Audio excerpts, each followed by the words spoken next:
Alkisah, pada zaman dahulu kala, di Tatar Pasundan, ada sebuah kerajaan yang dipimpin oleh seorang raja yang bijaksana. Beliau dikenal sebagai Prabu Tapak Agung. Prabu Tapak Agung mempunyai seorang istri yang dikaruniai dua orang putri yang kini sudah dewasa dan sangat cantik jelita. Akan tetapi, sifat kedua putrinya sangatlah berbeda. Kedua putri tersebut bernama Purbararang dan adiknya Purbasari. Hingga pada suatu hari, sang permaisuri Prabu merasa cemas karena usia sang Prabu sudah terlalu tua untuk memimpin kerajaan di negeri ini. Kanda, sepertinya usiamu sudah terlalu tua untuk memimpin kerajaan ini.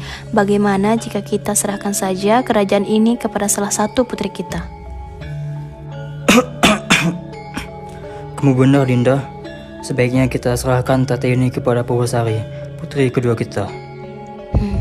Tapi bagaimana dengan Purbararang? Kita sudah mengenal mereka sejak kecil, jadi kita sudah tahu sifat-sifat mereka. Dan menurutku, Purbasari lah yang pantas untuk meneruskan tataku. Dayang, kemarilah. Ada apa, Prabu? Panggillah kedua putriku kemari. Enggih, Tuan. Kami akan memanggil Tuan Putri. Ada apa Ayahanda memanggil kami berdua kemari? Begini putriku, usia ayah semakin tua untuk memimpin kerajaan ini. Ayah akan menyerahkan tata ini kepada Purbasari. Apa? Ayah akan menyerahkan tahta kerajaan ini kepada Purbasari? Sementara aku adalah anak sulungmu, Ayah. Ini tidak adil. Ada apa, Prabu? Mengapa engkau batuk belara seperti ini? Ini obatnya, Ratu. Terima kasih, Dayang. Biarkan dia beristirahat sejenak dan tolong panggilkan penasihatku. Enggih, Ratu. Kanda, bangunlah, jangan tinggalkan Dinda. Ayah, Ayah, Ayah, Ayahanda jangan pergi, bangunlah, jangan tinggalkan kami. Ayah Purbararang dan Purbasari pun meninggal dunia karena penyakit yang dideritanya.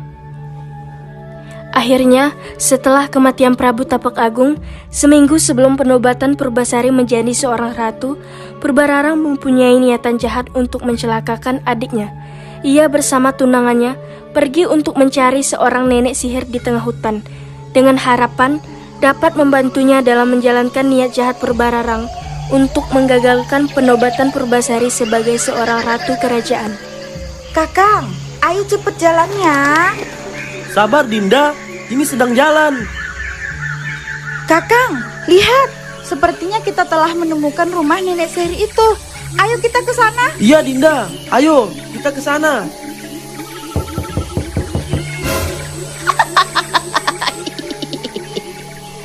Sedang apa kalian datang kemari, wahai anak muda?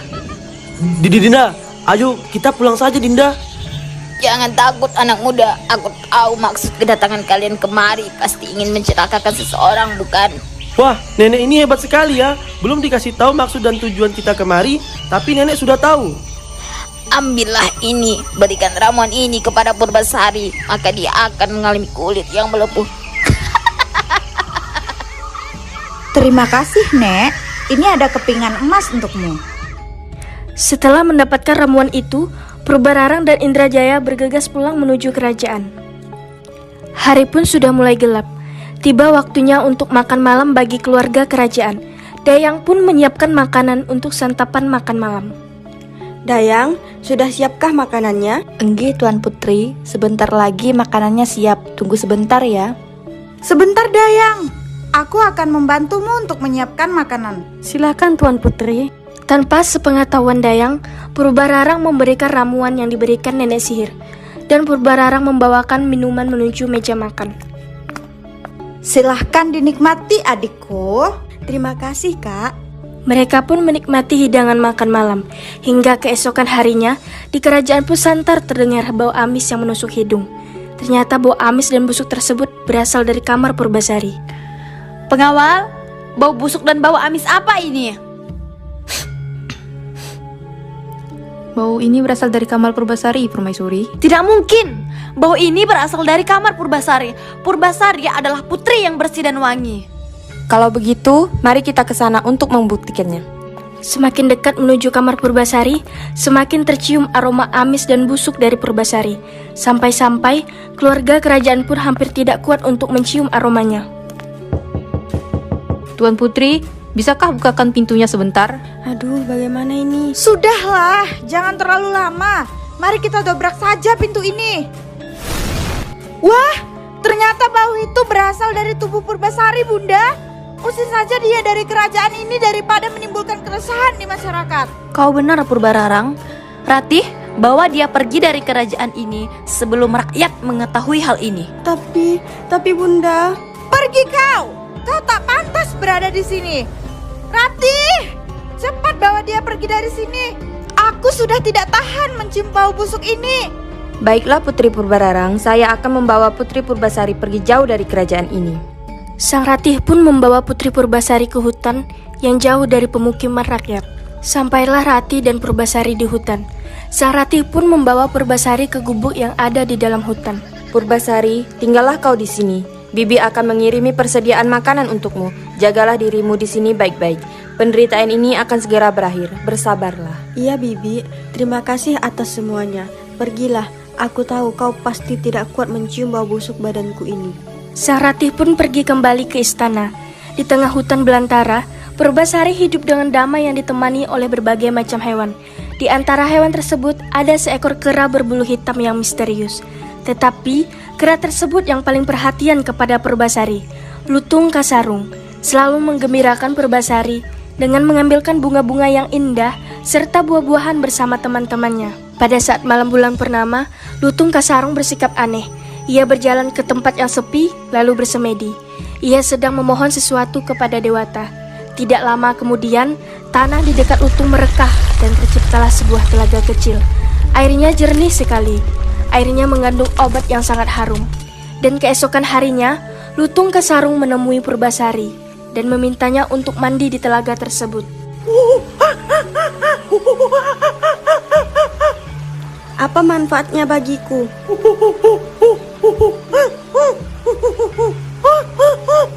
Baiklah, akan kuturuti kemauanmu.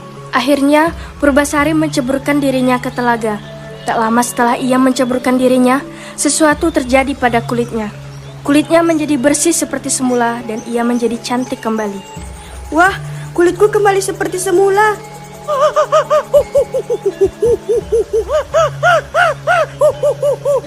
Setelah beberapa bulan penobatan Purbararang sebagai ratu di kerajaan, Purbararang memutuskan untuk melihat adiknya di hutan. Ia pergi bersama tunangan dan pengawalnya. Ketika sampai di hutan, ia akhirnya bertemu dengan adiknya dan saling berpandangan. Purbararang tak percaya melihat adiknya kembali seperti semula. Apa? Kenapa kau bisa berubah seperti dulu lagi? Tidak perlu kau tahu bagaimana aku bisa kembali seperti ini. Yang jelas dengan aku yang seperti ini, aku bisa kembali melanjutkan amanat yang telah Ayahanda berikan kepadaku untuk memimpin kerajaan. Tidak bisa. Akulah sang ratu. Aku sudah dinobatkan sebagai ratu beberapa bulan yang lalu. Tentu saja bisa. Ini adalah amanat Ayahanda sebelum beliau meninggal dunia, dan tidak ada yang bisa menentang amanat Ayahanda. Baiklah. Bagaimana jika kita adu ketampanan tunangan kita? Mana tunanganmu? Inilah tunanganku. Monyet. Jadi monyet ini tunanganmu. Tiba-tiba, mereka terkejut melihat sesuatu yang berubah menjadi pangeran tampan. Akulah wujud asli dari seekor lutung, dan aku akan segera menikahi Purbasari. Apa? Ini tidak mungkin. Tidak ada yang tidak mungkin di dunia ini. Kau tahu, aku adalah seorang pangeran yang dari kayangan yang dikutuk. Apa? Kau seorang pangeran? Ya, aku adalah seorang pangeran. Dan kutukanku kini berakhir ketika seorang gadis mencintaiku dengan hati yang tulus. Dan gadis itu adalah kau, Purbasari. Apa? Lalu untuk apa aku memasukkan racun ke dalam makananmu? Jika akhirnya kamu menemukan kebahagiaanmu, ini tidak adil. Jadi, selama ini kaulah biang keladi dari semua ini, Purbararang. Pengawal, tangkap dia dan hakimi dia di kerajaan. Baik, Ratih. Keesokan harinya, pesta pernikahan dan penobatan Purbasari menjadi ratu digelar dengan meriah.